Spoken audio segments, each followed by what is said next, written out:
செந்தில் பாலாஜியோட தம்பியை லண்டன்ல ரகசியமா அண்ணாமலை சந்தித்தாருன்னு ஒரு தகவல் வருது. தகவல் யார் சொன்னாங்க? தகவல் பொதுவாகவே தகவல் சொல்லணும். பிரஸ் மீட்டா நீங்க கேக்குறீங்கன்னா ஒரு ஜேர்னலிஸ்டா நீங்க சொல்லணும். திமுகனா யாரு சொன்னா தகவல்? யாரு சொன்னாங்க? திமுக வட்டாரம்னா ஸ்டாலின் சொன்னாரு அவங்களுக்கு ஃபோன் பண்ணி, இல்ல ஸ்டாலின் அவருடைய மனைவி துர்காமா அவங்களுக்கு ஃபோன் பண்ணி சொன்னாரா சகோதரருக்கு, இல்ல தந்தி டிவி சிஓக்கு ஃபோன் பண்ணி? நான் கேள்வி கேட்கிறேன். இதை நீங்க கேள்வி கேட்டா பதில் சொல்லணும். துர்கா மகர் தந்தி டிவி ஓனருக்கு ஃபோன் பண்ணி சொன்னாங்களா? இல்ல பிரதர் உங்களுக்கு சொன்னாரா? இல்ல பிரதர் உங்களுக்கு தகவல்னா நீங்க பேர் சொன்னா நான் பதில் சொல்றேன். யாரு தகவல் கொடுத்தாரு? யாரு சொன்னா உங்களுக்கு? தகவல் யாரு கொடுத்தா? தகவல் யாரு கொடுத்தா? தந்தி டிவி சார்பா கேள்வி கேட்கிறீங்க, பிஜேபி சார்பா பதில் கேட்கிறேன். உங்களுக்கு தகவல் யாரு கொடுத்தான்னு கேட்கிறேன். இப்ப தீக்ஷிதர் இஷ்யூ தகவல் தமிழ்நாடு அரசு கொடுத்தேன். தீக்ஷிதர் இஷ்யூக்கு ஒரு தீக்ஷிதர் இஷ்யூ பத்தி பிரதர் கேள்வி கேட்கிறாரு. தமிழ்நாடு அரசு அறநிலையத்துறை தகவல் கொடுத்து பதில் சொல்றேன். உங்களுக்கு தகவல் யார் கொடுத்தா?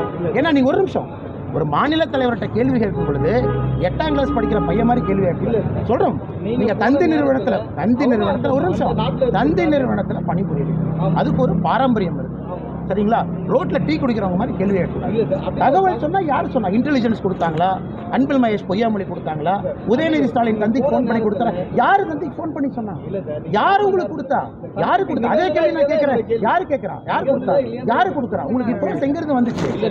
சோர்ஸ் எங்கிருந்து வந்துச்சு? சோர்ஸ் எங்கிருந்து வந்துச்சு? ஒரு நிமிஷம் பிரதர். அண்ணாமலை வந்து யூகேல கறி சாப்பிட்டாரா நீங்க கேட்டா அதுக்கு பதில் சொல்லணும். ஒரு நிமிஷம். அண்ணாமலை யூகேல எந்த ஹோட்டல்ல தங்கினாரா ஏன்னா சொல்லணும். ஒரு நிமிஷம். நீங்க ஜேர்னலிஸ்டா கேள்வி கேட்டா எனக்கும் பதில் சொல்றாலும் நானும் திரும்ப கேட்க ரைட்ஸ் இருக்கு. யாரு உங்களுக்கு கொடுத்தா? ஜேர்னலிஸ்டா கேட்கல. யாரு கேட்டா? யாரு கொடுத்தா? யாரு கொடுத்தா? அப்ப தகவல் போய் நீங்களே நான் தூங்கும்போது இமேஜின் பண்ணீங்களா? காலைல கனவு வந்துச்சா? ஒரு நிமிஷம். உங்களுக்கு காலைல கனவு வந்துச்சா? ஒரு நிமிஷம். அதே நான் கேட்கிறேன். காலையில உங்களுக்கு கனவு வந்துச்சா? நீங்க சொல்லுங்க. அண்ணா எனக்கு காலைல கனவு வந்துச்சுன்னு சொல்லுங்க, பதில் சொல்றேன். காலையில உங்களுக்கு கனவு வந்துச்சா? தூங்கும்போது கனவு வந்துச்சா? இல்லையான எதுக்கு சொல்லணும்? யார் உங்களுக்கு சோர்ஸ் கொடுத்தா சொல்லுங்க. யாரு சோர்ஸ் கொடுத்தா சொல்லுங்க. யாரு கொடுத்தா சொல்லுங்க. சரி பிரதர், ஓகே. ஒரு நிமிஷம். பிரதருக்கு கொஞ்சம் ஒரு கிளாஸ் எடுக்க வேண்டிய கட்டாயம் எனக்கு இருக்கு. பிரதர் கிளாஸ் எடுக்கிற மற்ற ஜெர்னலிஸ்ட் தப்பா நினைச்சுக்கூடாது. பாஸ்போர்ட் ஒன்று இருக்கு தெரியுமா பிரதர்? உங்களோட பாஸ்போர்ட் இருக்கா? அது யாரும் ஸ்டாம்ப் பண்ணி அனுப்புறா இங்கிருந்து வெளியூருக்கு? நீங்கள் சொன்ன நபர்களுக்கெல்லாம் எங்கள் பாஸ்போர்ட் இருக்கா? அந்த பாஸ்போர்ட் எடுத்து ஸ்டாம்பை பார்க்கலாமா? யார் இந்தியா விட்டு போயிருக்காங்க என்பது ஒரு ஜேர்னலிஸ்டாக வந்து ஒரு பேசிக் காமன் சென்ஸ் இருக்கணும்ல. ஒரு பாஸ்போர்ட் சிஸ்டம் என்ன, இமிகிரேஷன் என்ன, இமிகிரேஷன் கண்ட்ரோல் என்ன, பார்டர் கண்ட்ரோல் என்ன, ஒரு பேசிக் ஐடியா. ஆனால் நீங்கள் ஒரு கேள்வி கேட்டால் நீங்கள் தந்தி டிவி அசிங்கப்படுத்தக்கூடாது. இவர் ரெப்ரசென்டிங் தந்தி டிவி. ஒரு நிமிஷம். ஒரு வியூவர்ஸ் பார்க்குறவன் ஏன்னா தந்தி டிவியில் இந்த மாதிரி ஜேர்னலிஸ்ட்ல இருக்காங்களே நினைக்கக்கூடாது.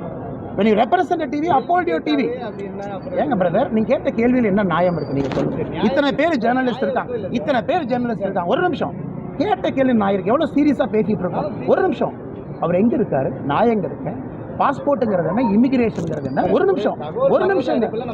தகவல் யாரு கொடுத்தா நான் கேட்கிறேன். தகவல் யாரு கொடுத்தா?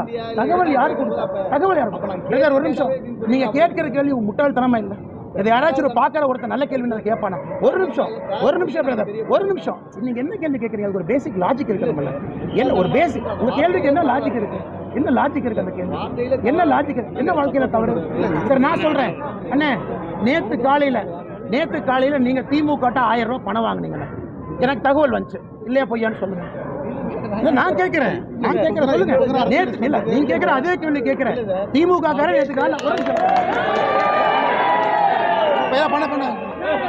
திமுக உங்களுக்கு 1000 ரூபாய் பணம் கொடுத்து இந்த கேள்வியை கேளுங்கன்னு சொன்னாங்க. நீங்க இல்லைன்னு சொல்லுங்க.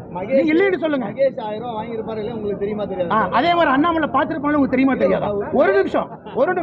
அண்ணாமலை பார்த்திருப்பாங்க உங்களுக்கு தெரியுமா தெரியாதா? மகேஷ் நீங்க கேட்ட அதே கேள்வி திரும்பி நான் கேட்கிறேன். மகேஷ் தந்தி டிவி சார்பா 1000 ரூபாய் வாங்கினாரு நான் கேட்கிறேன். நீங்க இல்லைன்னு ப்ரூவ் பண்ணுங்க. அந்த மாதிரி தான் உங்க கேள்வி.